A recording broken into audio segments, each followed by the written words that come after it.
जाने सदा को सलाम सैयद कौनैन तेरी जाने सदा को सलाम यानी गिरदाने नबूवत के सितारा को सलाम यानी गिरदाने नबूवत के सितारा को सलाम মহান আল্লাহ রাব্বুল আলামিন কিয়ামতের কঠিন ময়দানে লৌহে মাহফুজ কে বলেন আরে লৌহে মাহফুজ তার কাছে আমার 30 পারা কোরআন রেখেছিলাম কি করে শব্দে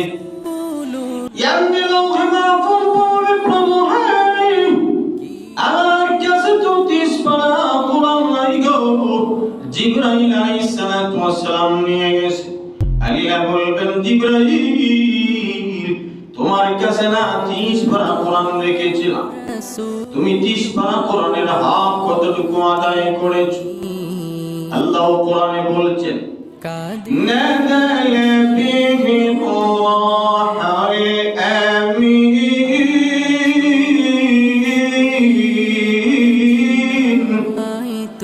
আলা কলবিকা লিতাকুনা মিনাল মুনজিরিন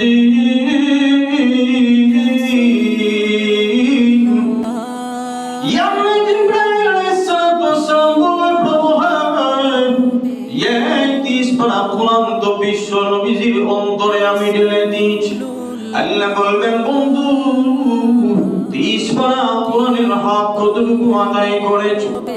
আল্লাহ বলবেন সবে রাহমাতুল লিল আলামিন বলবেন প্রভু আমি তো বহু আগেই দুনিয়ার জমিন থেকে বিদায় হয়ে গেছি গো আমি না 30 পারা কোরআন আল্লাহ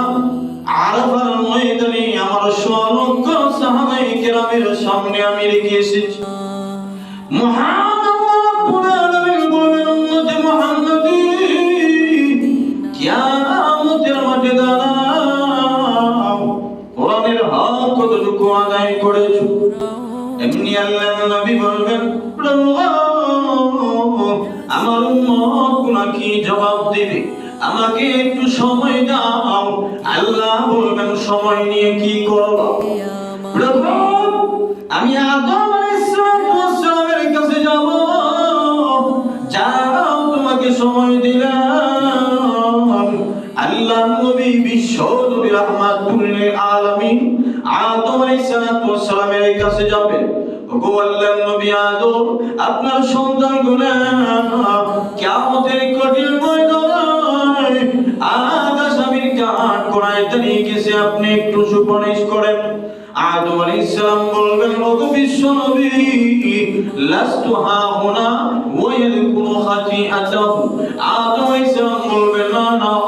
আজ আমি তোমার উম্মতের জন্য সুপারিশ করতে পারবো না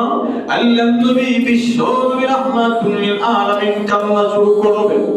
এমনি দেখা যাবে ওগো বিশ্ব নবী আপনি কাঁদেন কেন গো ও আমার প্রভু আমার উম্মত গুনাহ কি জবাব দিবে এমনি মহান আল্লাহ রাব্বুল আলামিন বলেন ওগো বিশ্ব নবী আজ আমি কোরআনের হাতে আমি ছেড়ে দিলাম কোরআন যার ব্যাপারে সুপারিশ করবে তাকে আমি জান্নাতে দিয়ে দিব যার ব্যাপারে অভিযোগ করবে তাকে আমি জাহান্নামে দিব এমনি দেখা যায় কোরআন একজন করে জান্নাতে নিয়ে যায় এমনি আল্লাহ বলবেন কোরআন রে ওই লোকের ব্যাপারে যে তুই সুপারিশ করবি তুই কি ভুলে গেছ তোর লোকেরা বলল লক্ষ লক্ষ কোটি কোটি গুনাহ আছে তাহলে কেমনে আমি জান্নাতের ভিতরে দেই এমনি কোরআন আল্লাহর সাথে তর্ক শুরু করে দিবে প্রভু গো আমি কি তোমার কোরআন না ওই লোক দুনিয়ার জমিনে দাঁড়াইয়া দাঁড়াইয়া আমাকে তেলাওয়াত করতো রাত্রে ঘুমাইয়া আমাকে তেলাওয়াত করতো